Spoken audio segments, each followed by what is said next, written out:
Radio 2M. Faites entrer l'invité.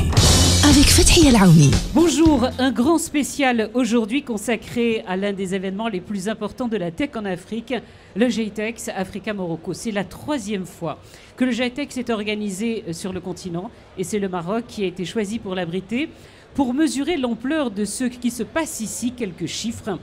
45 000 participants sont attendus à Marrakech d'ici mercredi soir. Autre chiffre, 1400, c'est le nombre d'exposants en provenance de pas moins de 130 pays. Alors beaucoup de questions se posent de ce qui se passe ici. Un petit rappel tout de même. Placée sous le haut patronage de Sa Majesté le Roi, cette édition est résolument tournée vers une Afrique connectée, une Afrique qui voit loin et qui bouillonne de créativité, que ce soit dans l'innovation, la transformation digitale. Et nous savons tous à quel point son secteur sont des leviers économiques et créateurs d'emplois. Donc celle qui va répondre à nos questions, et on l'en remercie, avec qui on va aborder tous ces points, c'est Madame la ministre déléguée chargée de la transition numérique et de la réforme de l'administration, Amel El-Fellah Sarglouchni. Bonjour. Bonjour Alella. Merci tout d'abord d'avoir accepté de nous avoir rejoints sur le plateau de Radio 2M à ce GITEX. Une première question s'il vous plaît, sur le choix du Maroc pour abriter cet événement grandiose qui a pris de l'ampleur d'année en année. C'est une vitrine internationale pour notre pays, mais vous diriez aussi qu'elle renforce la position du continent en tant qu'acteur majeur sur la scène technologique mondiale ? Oui, tout à fait. Il y a deux dimensions, la dimension africaine et la dimension nationale. Au niveau du Maroc, nous sommes fiers de représenter le continent, d'accueillir cet événement grandiose qui, d'année en année, prend de l'ampleur. Et puis sur le continent africain, nous pouvons dire aujourd'hui que l'Afrique est un continent qui compte dans le domaine du numérique de façon générale et bientôt, je l'espère, dans le domaine de l'intelligence artificielle. Alors, la coopération justement avec les pays africains a toujours été une priorité pour le Royaume. Faut-il, à votre avis, avec tout ce que l'on voit ce qui se passe ici, se dire qu'il faudrait une politique africaine commune? On va revenir tout à l'heure à l'intelligence artificielle, mais est-ce qu'il ne nous faut pas aujourd'hui une politique africaine commune dans le domaine? Alors, je suis entièrement d'accord. Il y a eu des initiatives dans le domaine de l'intelligence artificielle. Il y a eu des initiatives dans le domaine de la cybersécurité. Il y a de nombreuses initiatives à l'échelle africaine. Et Sa Majesté le Roi Mohammed VI, que Dieu l'assiste, en 2018, il avait fait un discours qu'il avait adressé au sommet de Kigali pour dire que l'Afrique bouillonne de créativité et mérite toute la place qui lui revient dans le domaine du digital et du numérique. Aujourd'hui, les initiatives qui existent peuvent être fédérées dans le cadre d'une politique plus globale, plus fédératrice de tous les aspects, que ce soit numérique, cybersécurité, digital, etc. Intelligence artificielle. Donc oui, je pense qu'on va s'acheminer petit à petit vers une gouvernance globale du numérique au niveau du continent, parce que nous avons tout à gagner en y allant ensemble. Alors vous savez, sur ce plateau, depuis ce matin, nous recevons énormément de jeunes qui viennent nous voir pour nous dire voilà, moi mon projet c'est ça et ça. Et cette année, vous avez tenu à subventionner la participation de 200 startups? Oui, tout à fait. 200 startups sont parmi nous grâce au soutien du ministère de la Transition numérique et de la réforme de l'administration. C'est une subvention à hauteur de 95% des frais de stand pour venir à GITEX.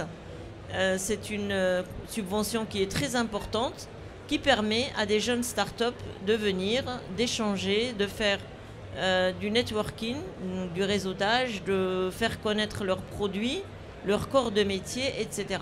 Donc oui, nous soutenons très fortement les startups. Cette année, 200. J'espère que l'année prochaine, nous pourrons aller un peu plus loin, vers, par exemple, 250 ou 300 startups. Cela va dépendre. Mais aujourd'hui, il est très important d'ouvrir cet espace global, africain, mais aussi mondial, aux jeunes pousses marocaines.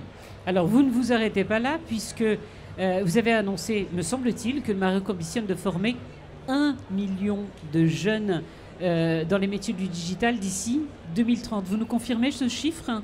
Alors oui, on est en discussion avec la Banque mondiale pour la formation de 1 million, formation plus emploi, de 1 million de personnes, pas forcément des jeunes, dans le domaine du digital. Et c'est quelque chose sur laquelle on peut communiquer très peu aujourd'hui, puisque nous sommes en train d'élaborer le projet de façon un peu plus globale au niveau du gouvernement. Mais des métiers dans le digital, il va y en avoir beaucoup. Nous avons déjà un programme qui marche bien, qui s'appelle Job in Tech. L'idée, c'est d'aller un peu plus loin pour scaler, pour passer à l'échelle d'un programme qui concerne la formation plus l'emploi à la clé. Alors, Madame la Ministre, quand on parle de coopération, il y a un des sujets qui touche le monde entier et qui est devenu un défi majeur, un défi mondial, qui est celui de la cybersécurité. Aujourd'hui, on parle d'intelligence artificielle, on parle de milieux connectés, on parle... Qu'en est-il en termes de cybersécurité et l'importance de la coopération, ce à quoi tous les pays du monde sont aujourd'hui confrontés? J'aime bien un proverbe qui dit, enfin pas un proverbe, mais quelqu'un qui dit, quand on invente l'avion, on invente le crash avec. Oui, c'est vrai. Quand on invente le train, on invente le déraillement du train avec. Et la voiture, l'accident de voiture. Donc le digital peut aussi avoir ses crashs et puis ses accidents. Parmi ces accidents, on a les problèmes de cybersécurité. Alors aujourd'hui, la cybersécurité, ça touche tout le monde. Hein. C'est pas uniquement le continent africain. Il y a des institutions qui sont très sécurisées et qui quand même souffrent des fois d'attaques, de cyberattaques. C'est pour cela qu'un petit peu lorsqu'on avait mis en place Interpol dans le passé, c'était pour une certaine sécurité. Je pense qu'aujourd'hui, il y a des collaborations autour de la détection des menaces au niveau global. Donc la coopération est très importante, c'est ce qui va nous permettre de détecter collectivement les menaces. Vous savez, les menaces, ça vient du réseau. Le réseau, il est global. Et donc, lorsque vous avez un virus qui se propage, il va se propager dans tout le réseau. Il ne va pas rester dans un pays ou dans un autre. Donc, ces phénomènes qui deviennent vite viraux ou globaux, ils peuvent être appréhendés par des collaborations assez pointues et circonscrites par les gouvernements, par les organismes qui gèrent la cybersécurité. Vous prenez par exemple au Maroc, on a la DGSSI qui travaille sur ces questions-là pour endiguer les menaces, etc. Aujourd'hui, il y a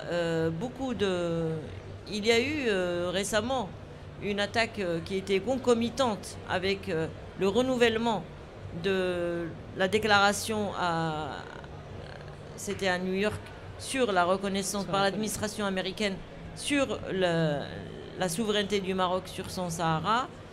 C'était peut-être une corrélation, peut-être pas, mais en tous les cas, tout laisse croire que c'était lié. Il n'y avait pas.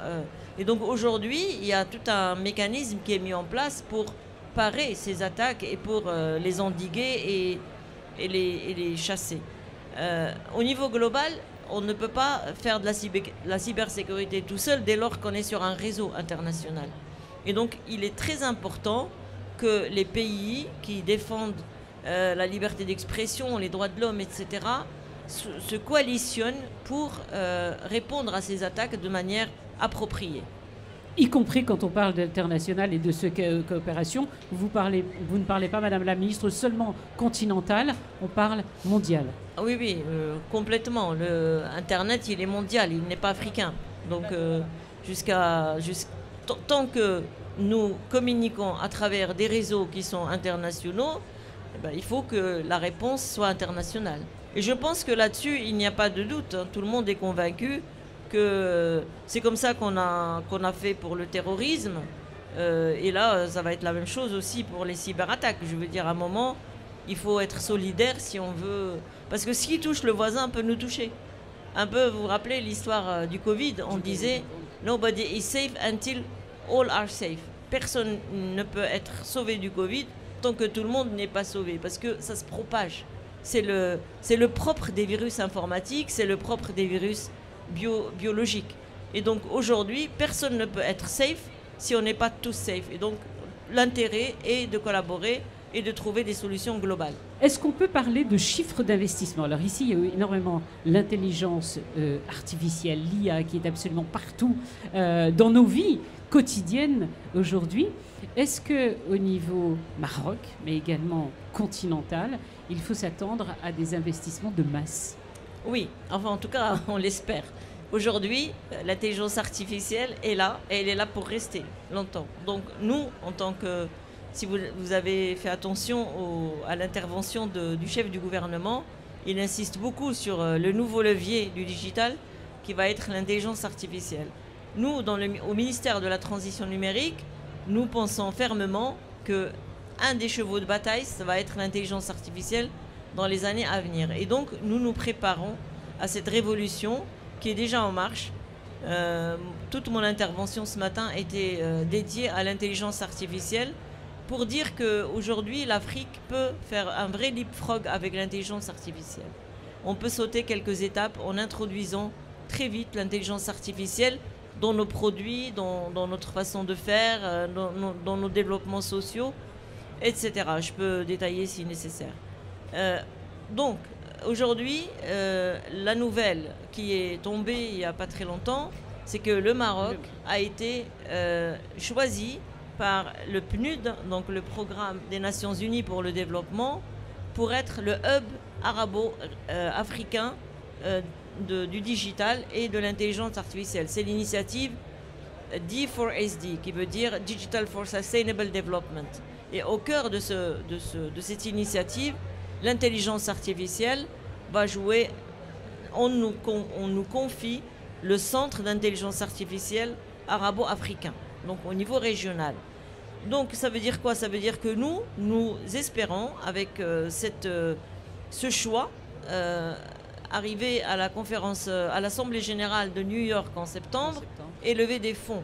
Il y aura des investissements dès lors que nous avons ce label de centre d'excellence pour les pays arabes et les pays africains, ce qui est déjà très engagé, et nous sommes en train de monter le dossier pour le présenter au conseil exécutif qui va avoir lieu au mois de juillet. Donc ce n'est pas une question, il n'y a pas de doute sur le fait que nous serons le hub régional de l'IA et des sciences des données et du digital de façon générale pour les pays arabes et les pays africains. Donc maintenant, il faut qu'on monte les dossiers, etc. Et ça va venir. J'espère début septembre, on pourra faire des annonces très intéressantes. Alors le Maroc vise à devenir un hub technologique en Afrique. Est-ce que vous pouvez nous dire quels efforts sont faits justement pour attirer les investisseurs? Parce que le nerf de la guerre, ça reste ça. Ça reste l'économie et le levier économique. Alors pour attirer les investisseurs, il faut plusieurs choses. D'abord, il faut que le Maroc soit capable de... Le Maroc aujourd'hui... vous allez partout dans le monde, on va vous dire, ce qui caractérise le Maroc, c'est sa stabilité politique sur le continent africain. Ce qui caractérise le Maroc, c'est la présence d'une jeunesse extraordinaire. Une jeunesse active, une jeunesse curieuse, créative, entrepreneur, et une jeunesse particulièrement douée en mathématiques.